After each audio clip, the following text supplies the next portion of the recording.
All right, so we can get started. I want to make sure that we use everybody's time efficiently and respect your Saturdays. So good morning, everybody. This is a regular chapter meeting of the League of Women Voters, the Shaker Heights chapter. We have three special guests this morning from the school system to talk to us about a topic that I think is going to be consuming a lot of public attention in our community over the next few months. So a couple years ago, the schools and the library and the city council started having joint meetings to look at the fact that each of those entities had aging buildings, and at least the city and the schools had possibly excess facility maintenance issues, facilities that they were older buildings that they might not need, and they needed to talk about costs moving forward. And the community and the league had for some time encouraged those three entities to have more joint meetings and collaboration, and Forward Together is a process that grew out of everybody's thinking that that was a good idea. So a couple weeks ago, the Forward Together project made a report to the community. It was a well-attended meeting in person and online. And it was apparent to me, at least, that what the schools were proposing meant a lot of change and obviously a huge community investment, some kind of bond issue. And we think that that's going to be the most controversial part of the Forward Together process moving forward. So rather than attempt a all-inclusive forum with all three entities, we wanted to invite the school representatives to talk to us to help explain their thinking, their needs, and what the community may be asked to decide and discuss over the next few months. Before I turn the mic over to Jeff Gross, who is our Chief Operating Officer from the schools, and two school board members, Allison Bibb Carson and Heather Weingart, I want to remind everybody to please mute your own mic at home so that we don't have excess noise that's distracting to our speakers.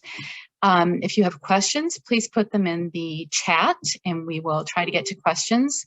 I told our speakers to plan on at least being with us for about 45 minutes this morning. Obviously, we won't get to every issue, but we think that this will be very helpful to all of us to understand Forward Together process. So thank you. I'm turning it over to the schools now. Well, thank you very much. Thank you for the opportunity here. And I'm really happy to be able to have a conversation with the group this morning. We do have a PowerPoint presentation that we would like to share. I think it would probably be best if we save questions until the end of that PowerPoint. But just to give you a little bit of background, and I know it was already shared earlier, that we have been going through a process now for over a year and a half with the schools, the city, and the library with our Forward Together project. We really wanted to focus this morning, though, on the school side of the projects. As you know, we have declining enrollment in the Shaker City schools, which also has created excess square footage of our buildings. Along with that, we have aging facilities, some built as late as the 1920s. With that, so that's what has really driven us to look at our facilities in a long-term facility master plan. With that, Heather and Allison, I don't know if there's anything you want to add before we jump into the PowerPoint. Wow, D. Perry. Oh dear. Heather, Allison, you're okay? We are, I think I'll speak for myself. I am good, but thank you for having us, everyone. And the presentation is brief, so we want to be able to, spend as much time answering questions that you'll allow. Yes, yeah, Yes, Jeff, I'm all set and ready for the presentation. I did want to just thank everybody here. There's so many names that I've seen that have already been at some of our public engagement sessions, and there's more to come. So thanks in advance and looking forward to your questions after this presentation. Thank you. Can everybody see the slide presentation? Great. So our Forward Together is the city, the library, and the schools. We are jointly funding and leading the process to develop the facility master plan. This process, as it's been mentioned previously, is called Forward Together.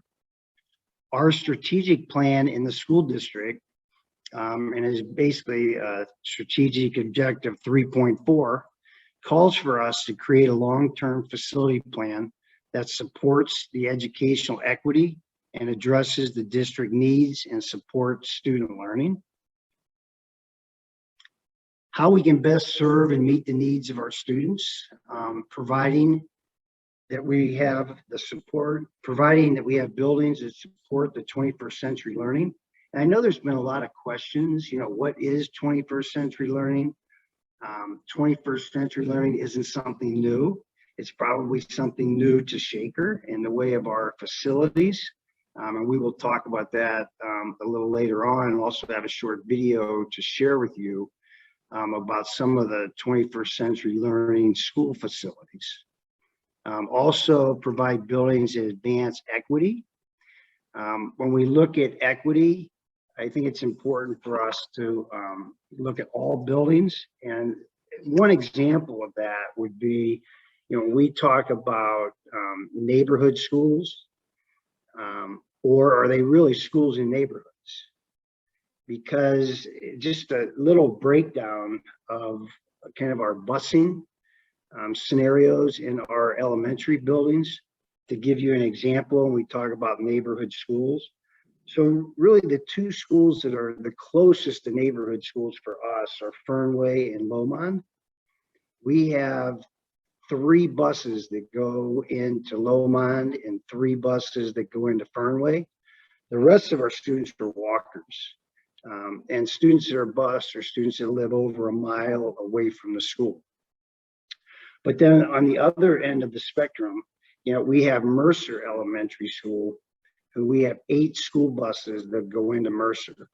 So the majority of our students who go to Mercer are bused, and they do not live, you know, in a neighborhood where they can walk to school and have the access to that building like some of our other elementary buildings. Onaway, we have 5 buses. Boulevard, we have 5 buses that go into those buildings. We did have the community engagement meetings, and I was able to be part of most of them.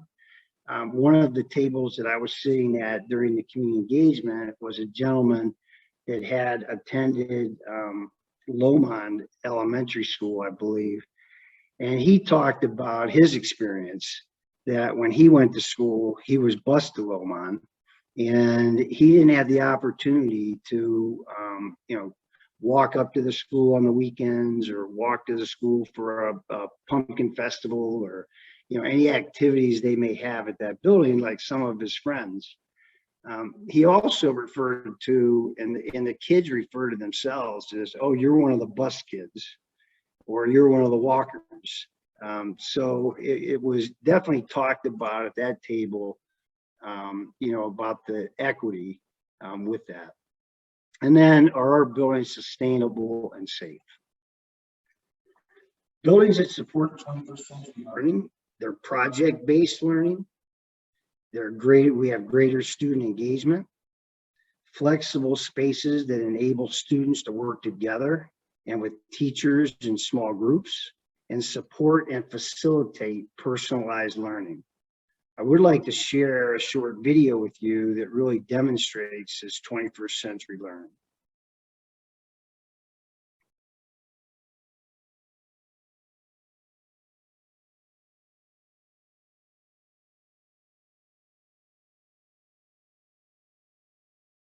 Nope, I gotta get this screen so I can.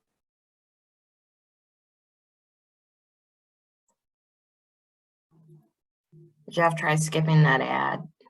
Yeah, I know, I can't get it. to Oh, you my won't. screen to where, oh, there it is.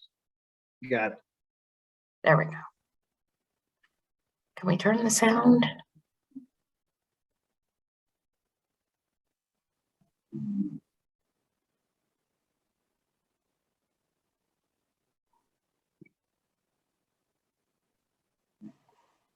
You all may not be able to hear the sound, but I think that's actually okay.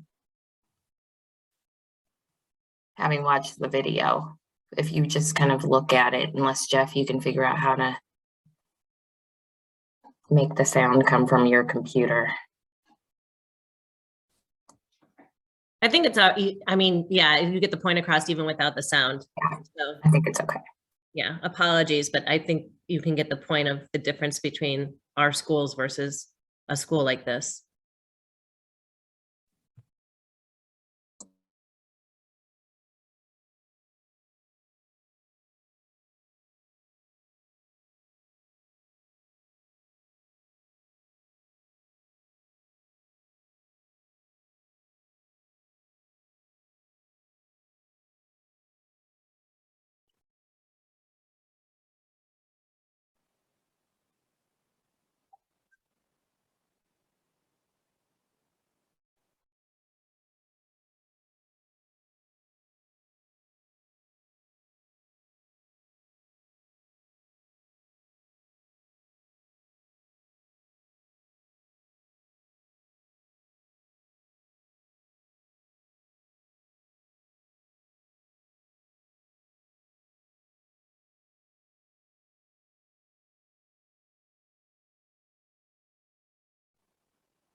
Jeff, I think that that your screen stopped sharing, so you can head back to the presentation now.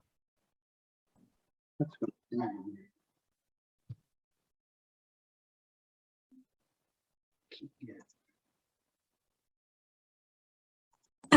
So hopefully you all were able to get the gist of that. Obviously it was visual, so I think you were able to do so, but we will put the link to that video in the chat. Yeah, I apologize for the audio. I'm not quite sure. I mean, that worked as we practiced this Yes. throughout. But, you know, as Heather and Allison mentioned, I think, you know, the biggest piece of that is the learning studio that you saw, and that each grade level had the learning communities. We did have the opportunity to visit Warrensville Heights' new K-5 elementary school that has the learning studios and learning communities. And that's really where we talk about the 21st century learning with the project-based learning, the greater student engagement, the flexibility of space. And I can just give you a couple examples as I walk through our buildings. When I was over at Woodbury the other day, they were working on a lesson in class, and then they were breaking up into groups.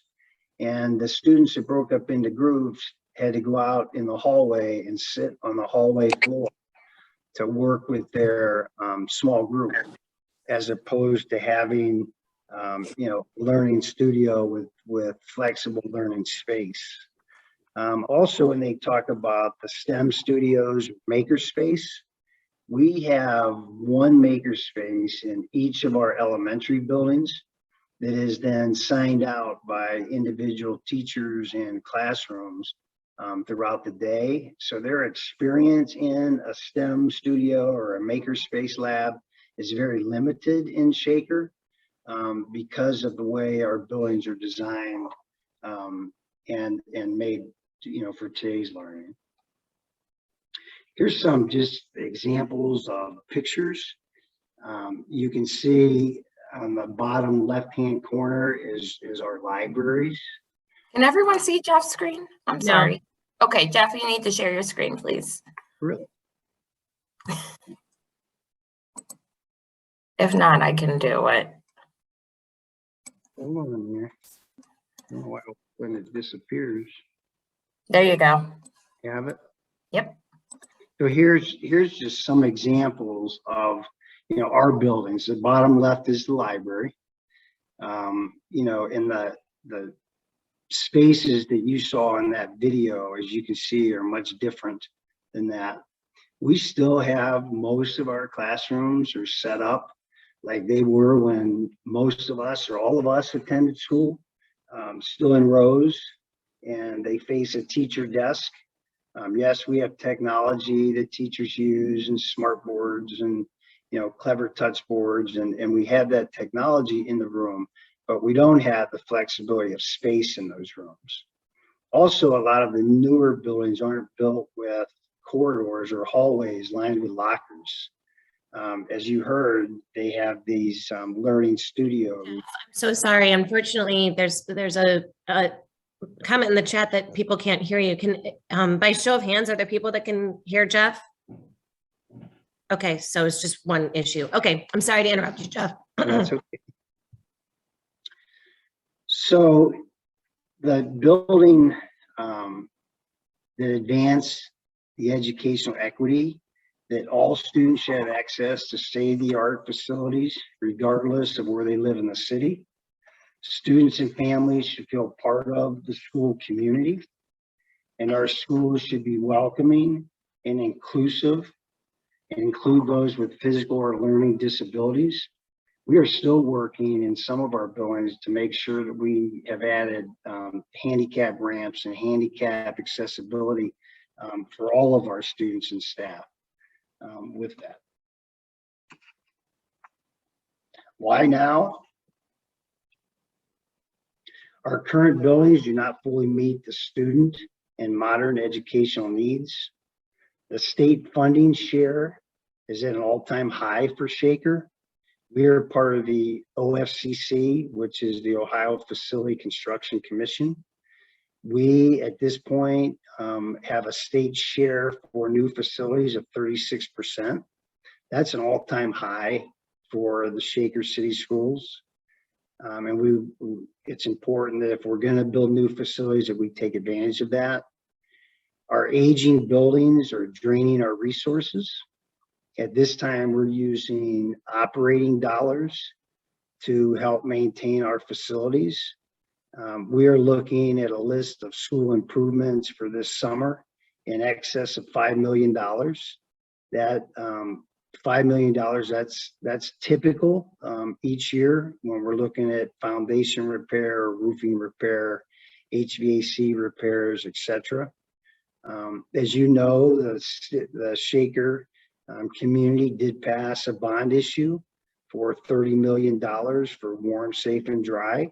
And as that did help us improve some of the foundations and some of the areas, it definitely didn't take care of everything. That was more of a Band-Aid approach. And it doesn't mean that, you know, we don't continue to spend dollars on our aging facilities and structures. Every year we wait, the costs escalate. And I talked about our declining enrollment trends. The Ohio Facility Construction Commission, their program requirement for co-funding. So the programs outside the Ofcc requirements are funded by the district, and that's called an LFI, which is a locally funded initiative. Where that would come into play for us would be Ofcc would co-fund the structure, the building. What they don't co-fund is an natatorium or an auditorium. So that would be an LFI for a community or any athletic facilities that are outside of the building. We also have a planetarium in our high school that would be considered an LFI because that would be above and beyond. But I do want to share that, you know, we look at Ofcc guidelines to kind of give you a comparison. The Ofcc kindergarten classrooms, their requirement is 1,200 square feet. Most of our kindergarten classrooms are 800 square feet. And a typical classroom in any of our buildings, Ofcc, should be 900 square feet. We go anywhere from 650 to 800 square feet. So there are a lot of advantages with the Ofcc program and the square footage allotment per buildings. A lot of times people hear Ofcc and they think that that's, you know, that's less than what we have. It's actually in most cases more, especially in the facilities that we have. Our local shares, you know, would come from a bond issue. I do want to talk a little bit about segmented facility plan options, because as these numbers come out to what it would cost to build new facilities or renovate any of our aging facilities, we can also segment this through the Ofcc. Example of that would be you could build new or renovate a high school. You could build new or renovate a middle level complex.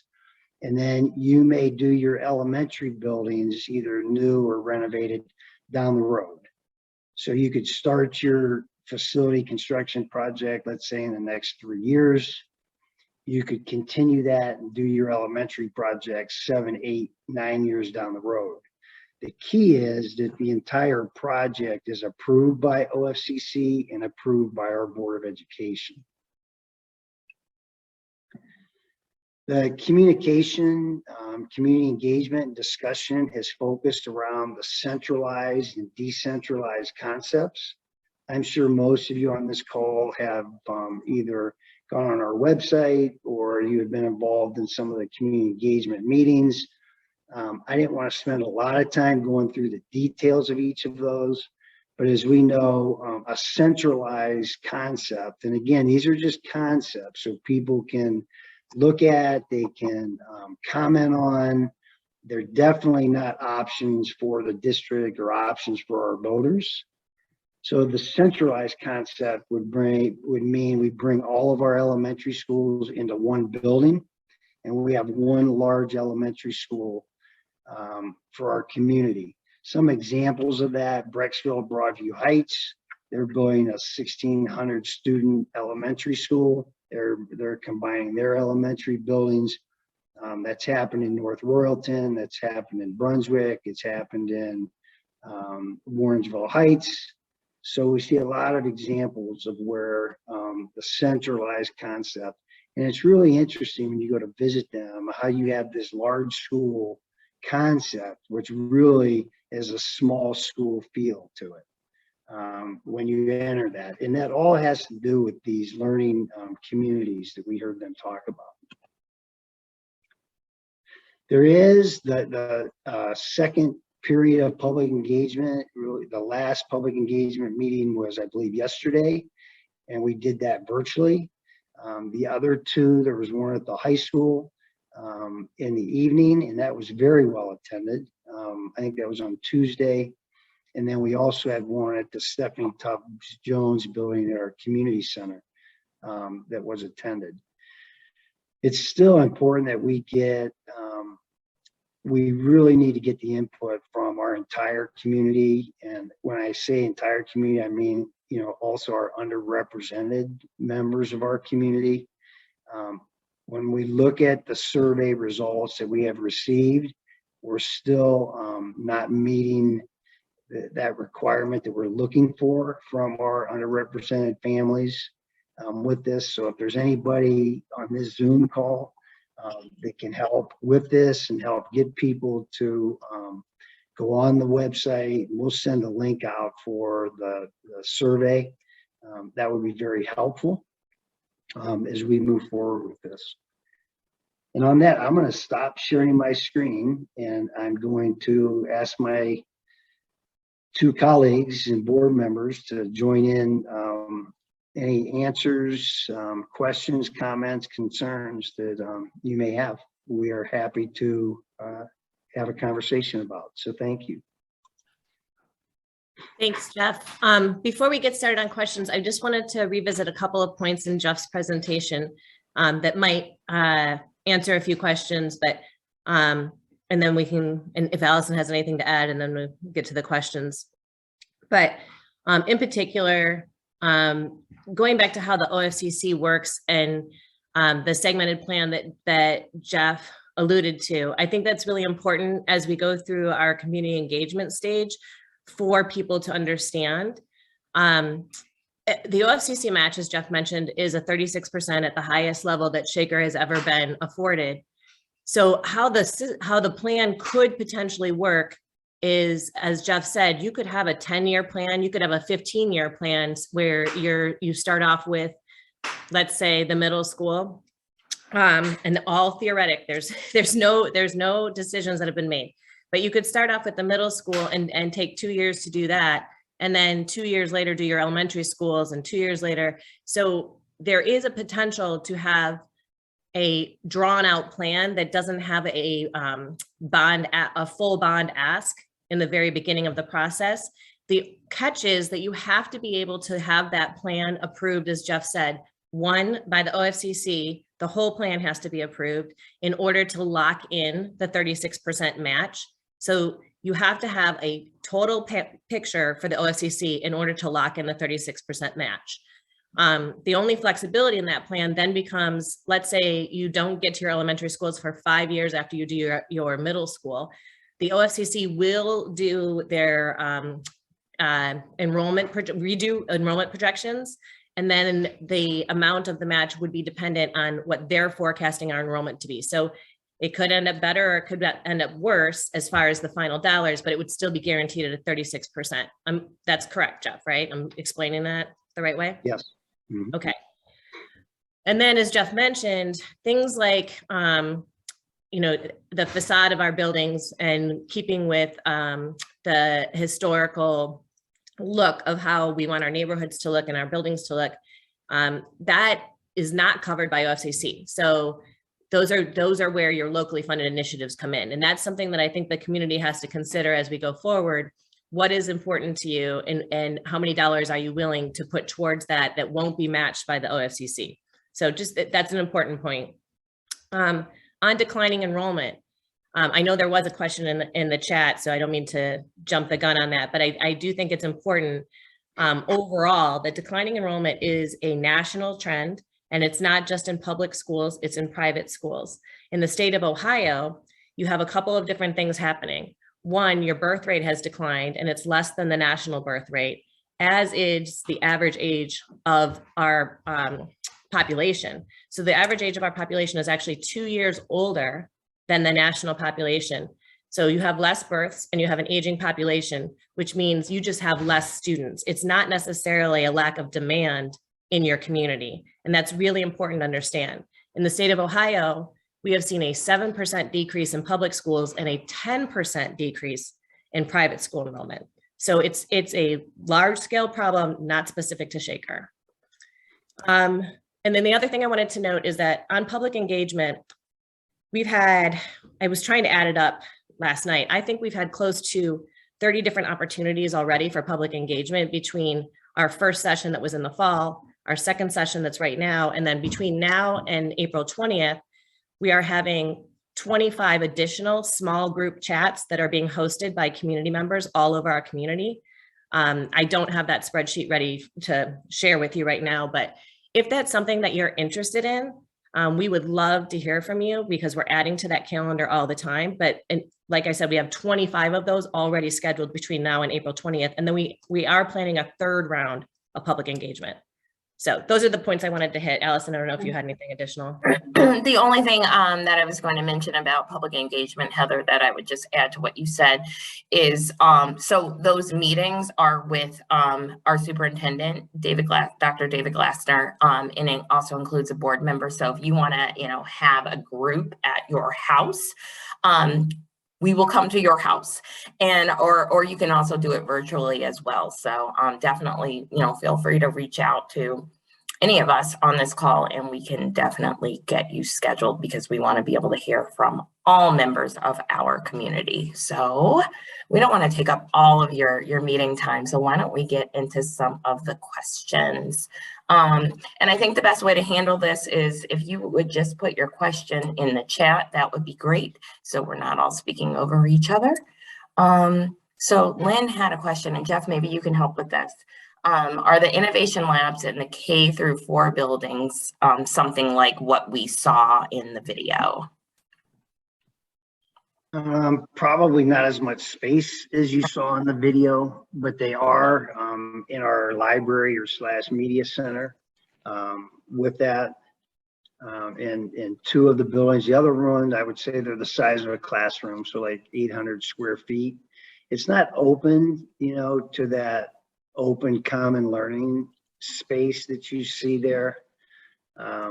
Dr. Robinson and I attended a conference early in the fall, and it was all talked about the 21st century learning and the common learning space, and all of the designs across the country have these dividers, I want to call them, that they can open up into this area that you saw in those videos. And a lot of the new buildings that are going up around us have that same thing. Mm-hmm. But Jeff, so the innovation labs do, one of the things that we tried to do across all of our innovation labs, and we did do in Fernway as well, is it does have a lot of the flexible furniture that you see in the videos. And that's something that we are trying to incorporate in all of our buildings. That was actually part of the $30 million as well. We put aside some money to try and incorporate some form of flexible furniture in our K through 4 buildings and 5-6 building. But when we say that, we're talking about the innovation lab or 1 classroom or 2 classrooms. We're certainly not talking about across all grade bands and in every building. Okay, the next question, and Jeff, I would love for you to be able to talk about this because we did talk about this at one point earlier this week about, how our older buildings, our aging buildings are draining our resources. And maybe if you could talk about the capital projects that, things that we know we have, like the roofing problems and things that we know we have to pay for in order to keep our buildings kind of running and warm, safe, and dry. And then, the question is, if we build a new K through 5 building, wouldn't Shaker have to pay for the upkeep of the older buildings that we might keep, such as Boulevard and Mercer, for adaptive reuse? But talk about kind of the capital projects. That's really the most, the part that's going to take the most time is determine how we're going to repurpose the facilities, whether there's universal pre-K, that begins, there's not much support in that from the state level immediately, like we thought there would be. But I definitely see in the near future where there's universal pre-K, with buildings. We've talked in different groups about making those neighborhood centers of some type, you know, some type of community center where the neighborhoods can use that. There really hasn't been a ton of discussion and in detail, you know, of what any of the vacated buildings would be with that. And I think that's also true for the city, you know, and what they would do with the buildings that they have that they're not, you know, using. There is, when we talk about the Forward Together, you know, the library, and I hope people have had a chance to go see the new renovated library. And there's been a lot of question with that, you know, well, they renovated the library, why can't we do that? And you can. It used to be a school, right? Right, and you can do that, but you know, the difference with the library, they could close the library and renovate it. We can't close school down for a year and a half to renovate the building unless you have swing space or places for kids to go. And the other piece of that is with the Forward Together is we are, we do have an office in the library, our community engagement office, and our registration for families is in the new library. So we're very happy about the progress we made with that and the Forward Together piece of that. And then Allison, let me get to your questions. I don't think I did yet. So we have a couple projects this summer. We have a section of our roof at the high school that's a $500,000 project. And I had asked the architect and engineer, you know, what happens if we don't do this work because, you know, we don't know where we're going yet. You know, it's just going to continue to get worse. And you never want to put anybody in danger to think of any type of, you know, roof collapse or something that could happen to the structure of that. So if it has anything to do with the safety of our students and staff, we need to do that work. We also had the engineer come into the high school and went down to the basement. We have walls separating over an inch apart in the foundation. So we have to look at, you know, how do we repair that? You know, how soon do we have to repair that? There's work like that in each of our buildings every day.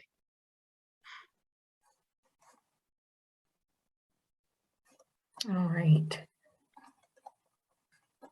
So, yeah, so it sounds like, well, it doesn't sound like this is what it is that, you know, at all of our aging buildings, we're kind of just putting, you know, Band-Aids on. And it's kind of like, you know, all of our homes, you fix one thing, you fix part of a roof, but then the other part of the roof is collapsing or having a problem. So, you know, those are some of the issues. And there are issues, I think, at all of the buildings like that. I'm not sure that we just want to get to, there was another part to Susan's question, which was whether or not at adaptive reuse, would we still be incurring costs, which the answer is yes, we would still be incurring costs if we had adaptive reuse, which is why the options that you're currently looking at include closing buildings, because there's an operational cost to that. So that's part of what we're working through right now. As long as you still have a building on our asset list, we're going to be incurring costs for it. So yeah. And I think Frank also had a question that ties into this a little bit with the OFCC and whether or not they would fund renovations versus new construction. And there is a balance there. I know Jeff is an expert in that area because he lived through this in another district. So I'll let him answer that question. Yeah, I mean, the OFCC has a number of 65% that they use to determine whether it's renovated or should build new. All of our buildings that we've talked with OFCC about, we're at that 65%. So the maximum amount of dollars we can receive would be if we build new. We still can receive OFCC dollars, but it won't be the maximum amount if we renovate. There are dollars available, but not to the maximum. The other piece, if there are new facilities and there's demolition involved in any of the other buildings, that's also covered under OFCC dollars. for the demolition piece.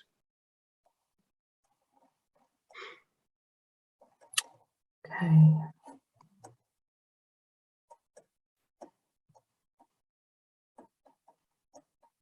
Just looking at going through the questions. Oh, okay, Jeff, I know this is something that you know a lot about too, is the buses. The number of buses currently being used for elementary schools with new buses, and we've talked about this, need to be purchased if a centralized K-5 building is constructed. There's a possibility. Obviously, if we had a new centralized, and one of these concepts, that centralized building is on the middle school site. So you would have very few walkers, but our buses would be at capacity, you know, with that. We really haven't looked at, you know, the details of that. As I said, you know, some of our buildings, you know, like Mercer, we bus most of the kids. You know, Lowmont, Fernway, they're walkers. There could be additional busing needed for that.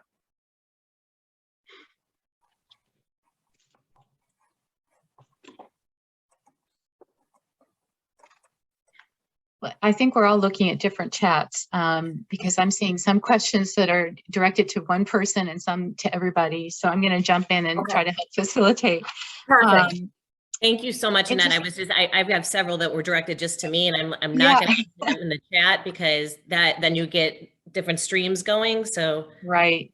So I think this is a great question about learning differentiation and the fact that some districts in the 70s went to open classroom spaces and then they retreated from that possibility. And the question really is addresses what learning space is best for the most students and what you do for the students for whom that big open learning space does not work.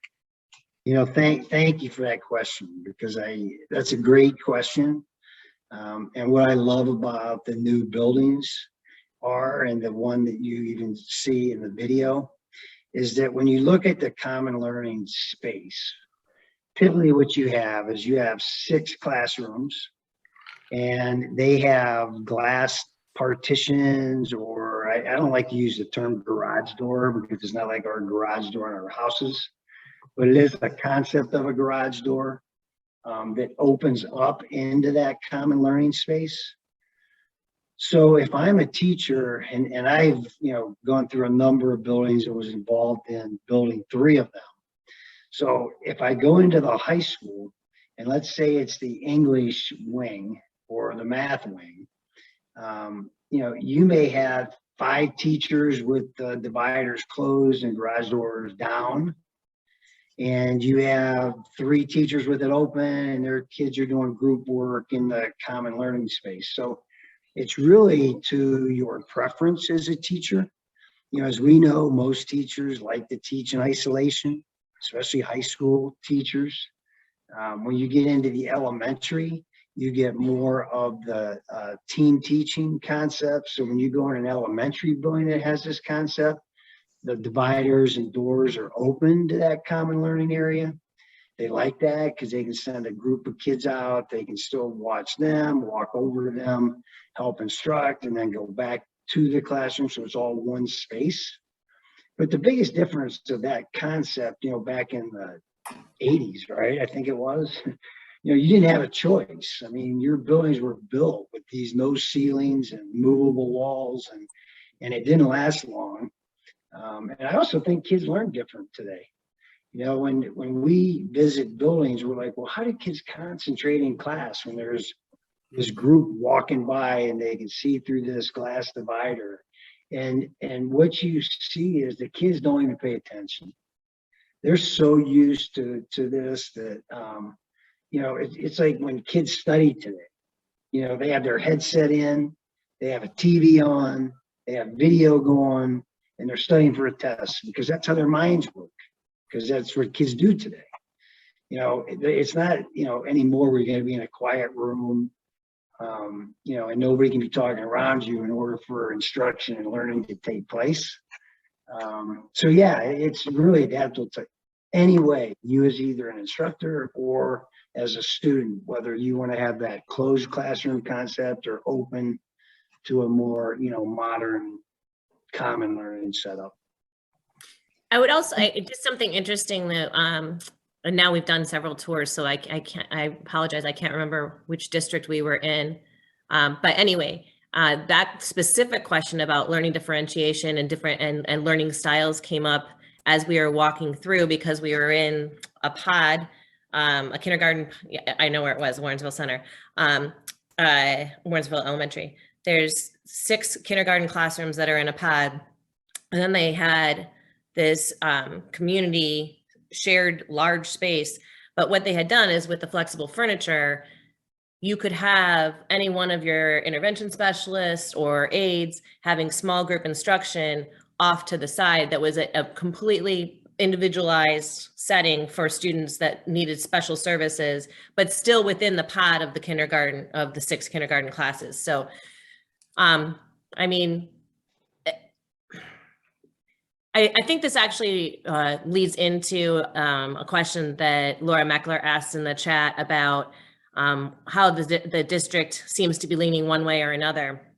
And I think what's the true answer to that is that as a school board, we're not leaning one way or another. That's why this public engagement phase is really so crucially important, because we are spending all of this time to listen to what the community really wants to do before we make a decision.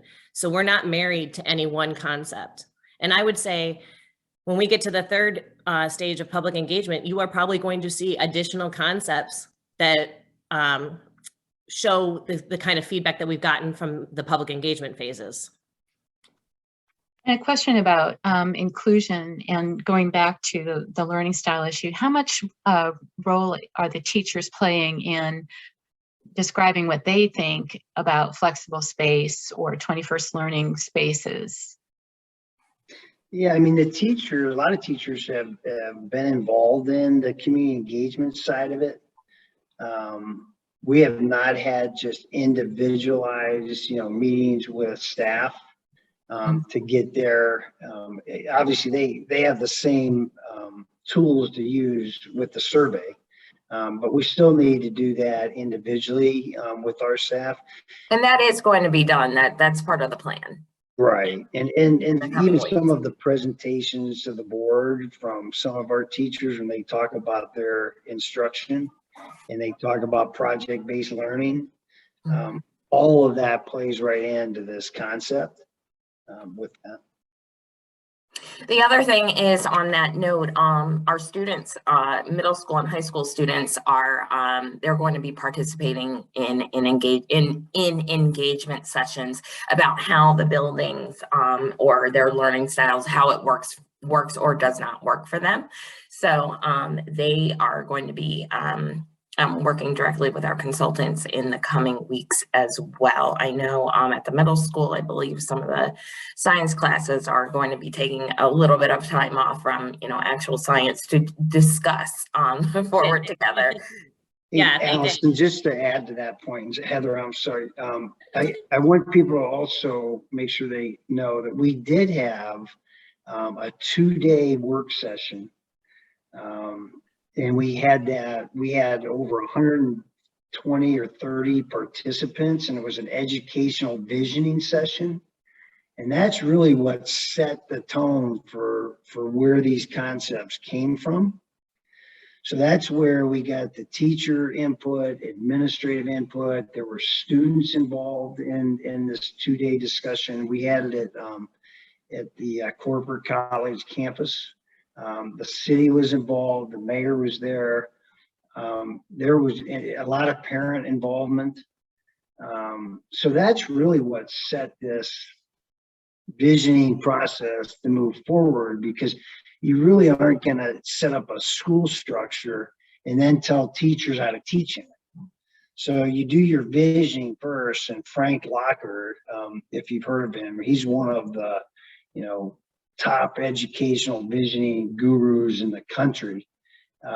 came to us for that 2 days to run that session. So I want to make sure people are aware that that's really what has driven this project. Just to, Allison was alluding to our student involvement.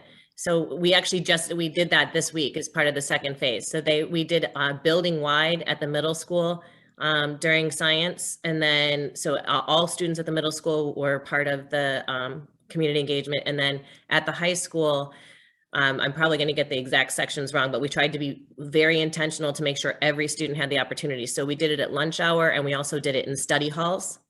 And then we also did, we looked at, none of our sports start until 4 o'clock. So we also did some engagement in the 3 o'clock to 4 o'clock hour for students that might have missed the other 2 opportunities. So in both of those buildings, we tried to I know we got to all of our middle schoolers, and in the high school, we tried to provide an opportunity for every student.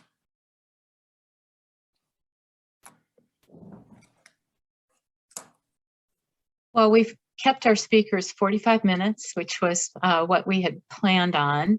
I don't want to cut off discussion, but so maybe highlight something in the chat section right now if you feel that you have an important question that hasn't been asked yet.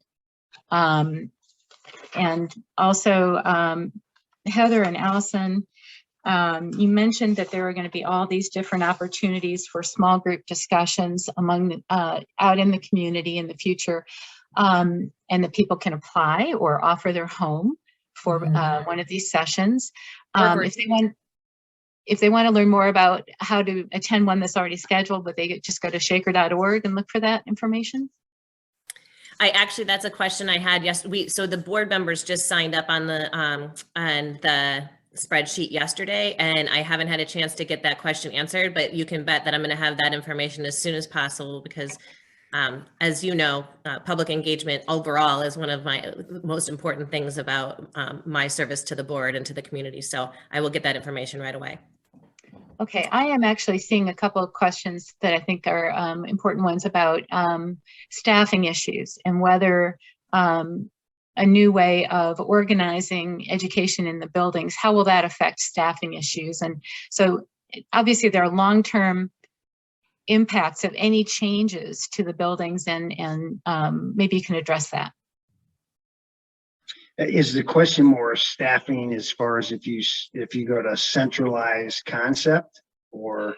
Well, I'll read you one. What impact does the open classroom concept have on teacher-student ratio and support for teachers to change the way in which they have the spaces that they use? Yeah, good question. It doesn't change the student-teacher ratios in Shaker. What it does do, and I didn't really mention, so the centralized obviously is the one elementary. The middle school, high school really is the same. And then the decentralized concept is keeping the elementaries basically the way they are, with a new high school, new middle school.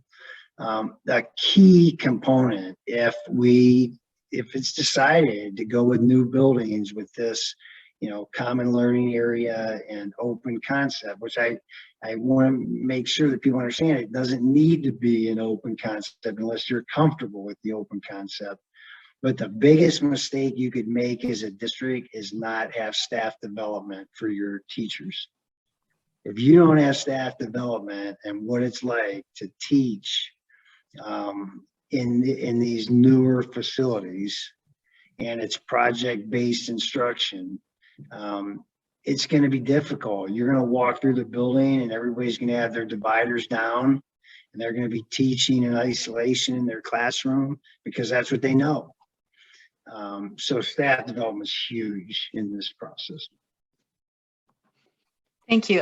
One more question. I'm going to try to wrap a couple of threads together in the questions that I've been seeing in the chat about public relations and coordination of district communication. People have asked whether you have a professional assisting with that, whether there will be press releases, whether you have participation from these 3-generation Shaker families who have been highlighted as loyal to Shaker, committed, generations committed to the community. I was gonna, Laura, sorry, not Laura. Laura's not here. Sorry, Allison. Allison is, her expertise is communications. So I can start the question, then maybe hand it off. So yes, we have, there is a consultant group that the city, the library, and the school has hired. And we do have a PR arm of that group, which is behind sort of this grassroots public engagement that we've been doing. As far as outreach to the community, I would say that you can always do better, but I know when I'm out in the community right now, everywhere I go, I'm seeing Forward Together posted everywhere for people to, I mean, I've literally seen it everywhere. Heinen's, Pistones, I mean, in Van Aken District, and on social media everywhere. So yes, we are definitely working to get out the word to the most number of people that we possibly can.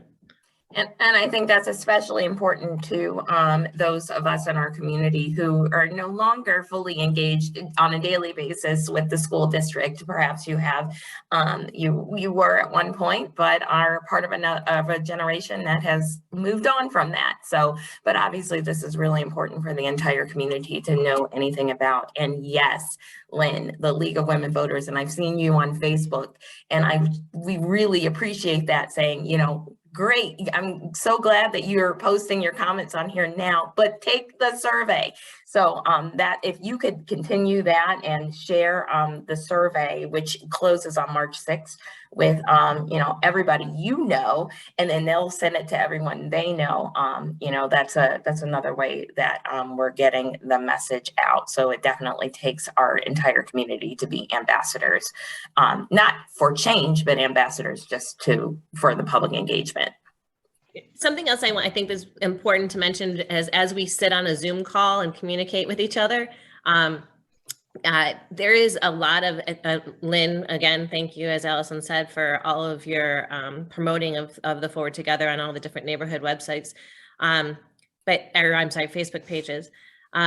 That feedback is very important, and we recognize that there is a lot of people that may be engaging on social media that wouldn't engage otherwise. Mm-hmm. And so we do have a format for capturing that feedback and sharing it with the entire leadership group, and we are doing that literally on a daily basis. So we are reading those comments and we are capturing them and keeping them as part of our data collection, as it were, for public engagement.